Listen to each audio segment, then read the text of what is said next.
Have you ever watched someone flounder so spectacularly that even their rare moments of competence feel like a plot twist? Enter Kemi Badenoch, or Kemi Badenoch. Once the darling of the Tory membership, she's now fallen so far that even political mediocrities like Chris Philp and Robert Jenrick are now somehow polling better than her. It's as if the more she talks, the less people want to listen, and I know she does talk a lot. From rambling about conspiracy theories she's picked up on X, the artist formerly known as Twitter, to fumbling her way through PMQs with a level of disorganisation that would make even Liz Truss blush. Kemi has carved out her own special niche in political chaos. But wait, this week something strange happened. She showed a glimmer of what some might call self-awareness. Could it be that Kemi, against all odds, is learning on the job? Or was this just a fluky one-off miracle against the train wreck?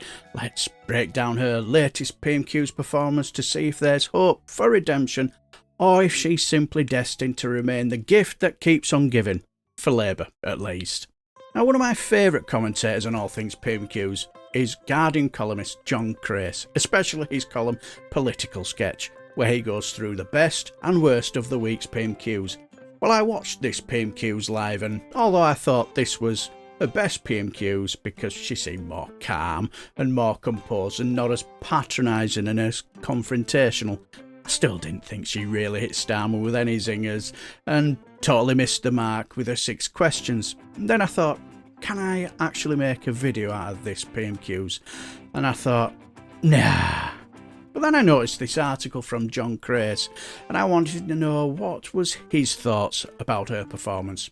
Well, in his article, he believed that even though Kemi Badenoch learned slowly, it appears that she is making progress, although it could be too late.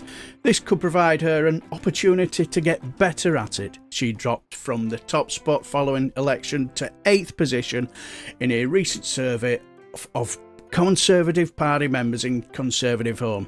She's even less popular than clowns like Chris Phibbs, Laura Trough and Honest Bob. People appear to dislike Kemi the more they see of her.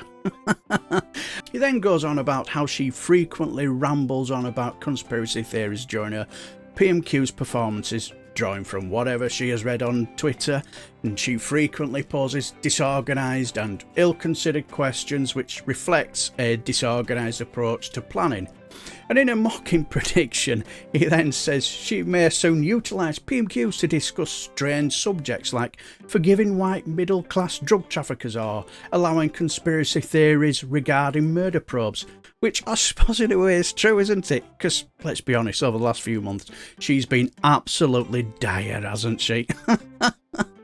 He then talked about how Kemi Badenoch may actually have a sense of self-preservation. Yes, she astonished everyone this week by delaying the discussion of the Southport case until after sentencing, rather than risking embarrassment by having a knowledgeable attorney educate her on the statutes pertaining to contempt of court. Even her own MPs were taken aback by this uncommonly intelligent approach, even though she acknowledged that she lacked sufficient facts. But alas, this might, however, have been an isolated anomaly, as John Crace called it, a rare black swan occurrence. Even if Kemi's typical disruptive manner could resume next week, the Conservatives, anxious for any good indication, will just go along with it.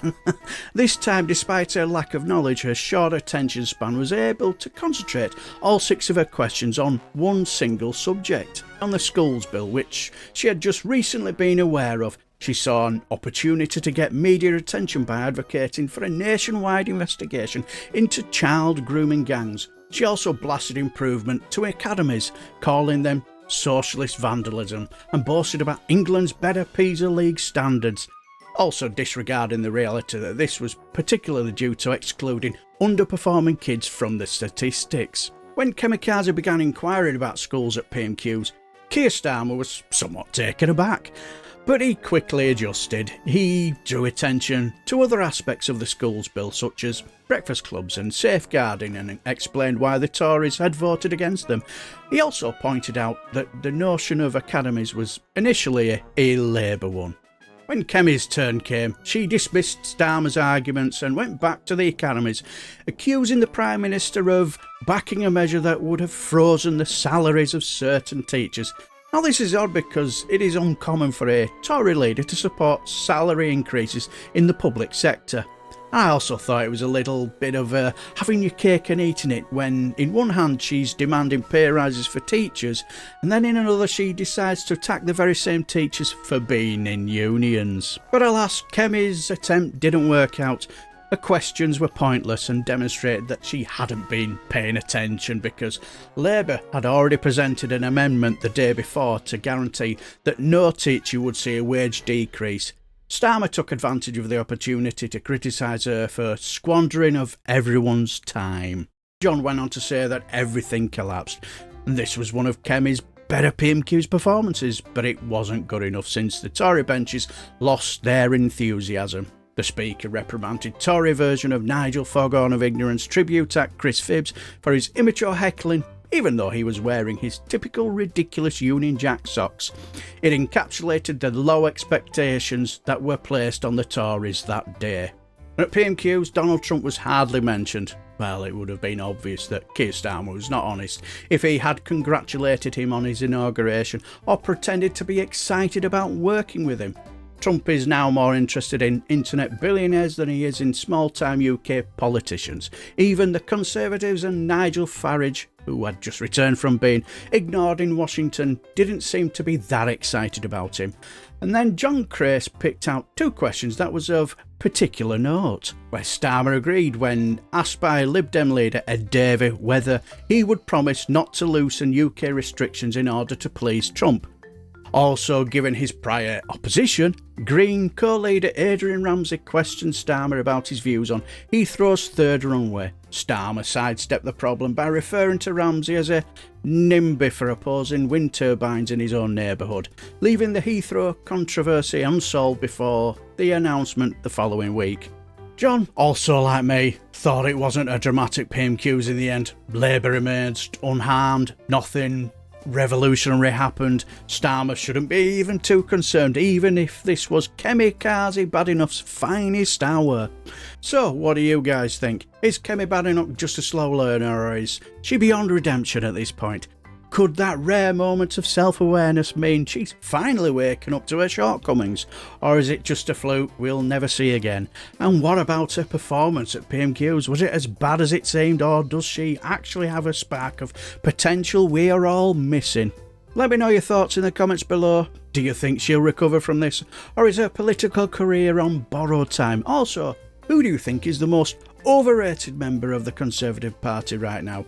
I'd love to hear your opinions, so make sure you hit like, subscribe if you haven't already, and don't forget to ring the bell so you don't miss out on more political breakdowns like this one. Cheers for watching, and I shall bid you farewell and take care, my friends.